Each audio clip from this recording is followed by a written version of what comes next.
اس پر honourable جو justice ہیں مرزا وقاص رؤف صاحب، انہوں نے جو فرنٹیئر ورکس آرگنائزیشن FWO ہے اس کے وکیل کی جانب سے بیرسٹر حسنین چودھری عدالت میں پیش ہوئے، انہوں نے سارا اس ڈیم کی جو فیزیبلٹی رپورٹ ہے وہ عدالت میں جمع کروائی، اور انہوں نے کہا کہ یہ ملک کے فائدے کے لیے ہے، کسی کی درخواست پر آپ کام رکوا دیتے ہیں تو اس طریقے سے تو معاملات نہیں چلتے، تو حکومت پاکستان کو اجازت دیتے ہوئے ڈیم کی تعمیر کی، اور وہ جو اسٹے آرڈر تھا اور حکم امتناعی تھا نہ صرف وہ خارج کیا آنریبل لاہور ہائی کورٹ نے، بلکہ جو اس میں درخواست تھی،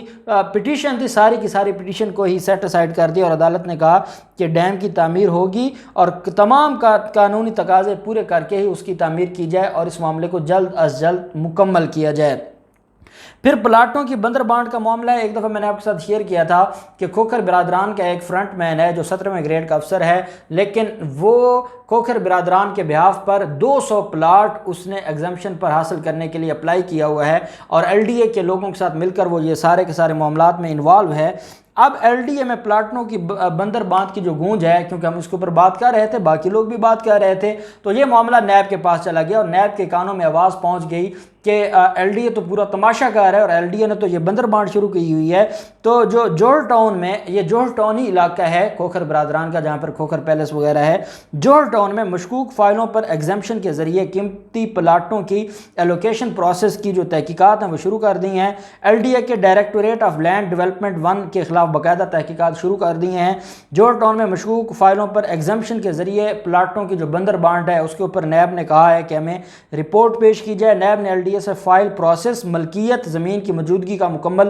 ریکارڈ بھی مانگ لیا ہے۔ ذرائع کے مطابق 11 کنال کی ایگزمپشن کا کیس مافیا کی بندر بانٹ کے ساتھ شروع کرایا گیا۔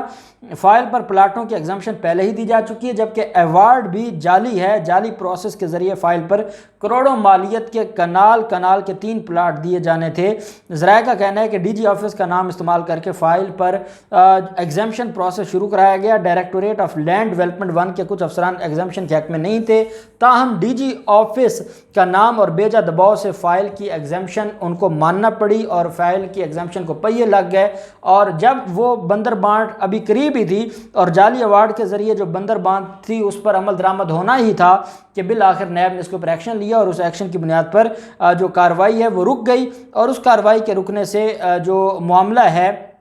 وہ ابھی کھٹائی میں پڑ گیا ہے، کیونکہ اب نیب نے یہ معاملہ سنبھال لیا ہے اور نیب نے سارے معاملات رکوا دیے ہیں۔ اب آپ اندازہ لگائیں، یہ تو 3 پلاٹ ہیں ایک ایک کنال کے، اس کے علاوہ بھی بڑے پلاٹ ہیں، اور وہ کھوکھر برادران کے اس فرنٹ مین کو پکڑنا ہوگا جس کے ذریعے یہ وہاں پر جوہر ٹاؤن میں انہوں نے ایک بپا کیا ہوا ہے، ایک وہاں پر ایک زلزلہ بپا کیا ہوا ہے۔ جوہر ٹاؤن میں اس وقت کوئی پراپرٹی نہیں خریدتا ان کے خوف سے، کیونکہ وہاں پر منشا بم بھی وہیں پہ ہے، یہ کھوکھر برادران بھی وہیں پہ، اور یہ سارے کا سارا معاملہ ایسے ہی چل رہا ہے۔ دوسری طرف اعجاز جاکرانی کو گرفتار کرنے گئے تھے، جو کہ اس میں جو مشیر ہیں مراد علی شاہ کے، ان کو گرفتار کرنے کے لیے گئے تھے، اور وہاں پر SSP موقع پر موجود تھا، لیکن وہ دیکھتا رہا اور نیب کی ٹیم پر وہ تشدد کرتے رہے۔ نیب کو قانونی کارروائی سے انہوں نے روکا تھا۔ اس پر جو اعجاز کھوسو جو وہاں کا SHO ہے اس کو معطل کر دیا گیا ہے، اور اس کے علاوہ جو وہاں پر عملہ تھا محمد شریف مہر، اس کو اضافی چارج دے کر انکوائری کا حکم دیا گیا ہے۔ SSP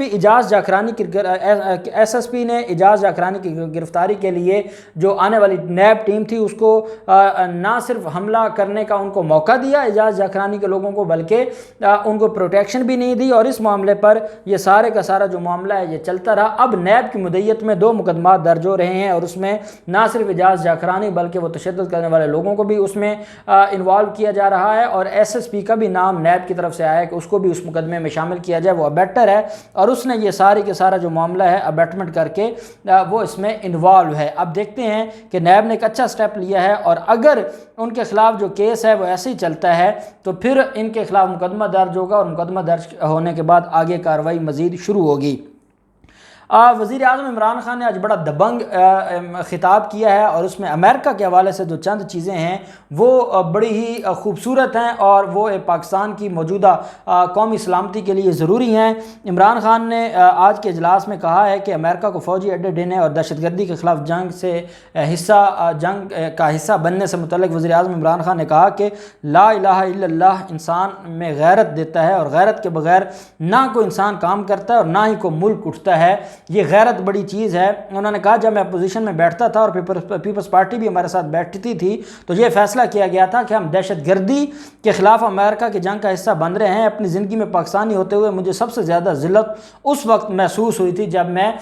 یہ ساری چیزیں دیکھتا تھا۔ وزیر اعظم نے کہا کہ یہ فیصلہ کیا گیا تھا کہ ہم امریکہ کی فرنٹ لائن اسٹیٹ بن جائیں گے۔ اس وقت اسمبلی میں میری ایک نشست تھی جب وہ مشرف دور کی بات کہہ رہے ہیں تو مگر میں اس وقت بھی کہتا تھا کہ اس جنگ سے ہمارا کیا تعلق، القاعدہ افغانستان میں ہے، مسلح طالبان افغانستان میں ہے، ہم نے کیا کیا جو ہم ان کی جنگ کا حصہ بنے۔ ساتھ ہی وزیر اعظم عمران خان نے کہا کہ میں چاہتا ہوں کہ میری قوم ہمیشہ کے لیے یہ سیکھے کہ کوئی قوم اس وقت آگے بڑھتی ہے جب وہ اپنی غلطیوں سے سیکھتی ہے۔ ہم نے اس وقت جو حماقت کی تھی، میں ان میٹنگز میں شریک تھا، آج ان حماقتوں کو ہم ٹھیک کرنے کے لیے بیٹھے ہیں اور اپوزیشن کو شرم آنی چاہیے، حماقتیں یہ کرتے رہے اور ٹھیک میں کر رہا ہوں۔ ساتھ ہی وزیر اعظم عمران خان نے کہا کہ فیصلہ کیا گیا تھا کہ امریکہ بڑا ناراض ہے، اس کے لیے زخمی ریچھ کا لفظ استعمال کیا گیا تھا کہ کہیں بھی ہاتھ مار دے گا، لہٰذا ہمیں اس کی مدد کرنی چاہیے، لیکن ہم نے اس کے بعد جو کیا، قوم کسی اور جنگ میں شرکت کر کے اپنے 70,000 لوگوں کی قربانی نہیں دیکھ سکتی۔ ہم نے بڑا پیسہ، بڑی جانیں دی ہیں، مزید ہم نہیں کر سکتے،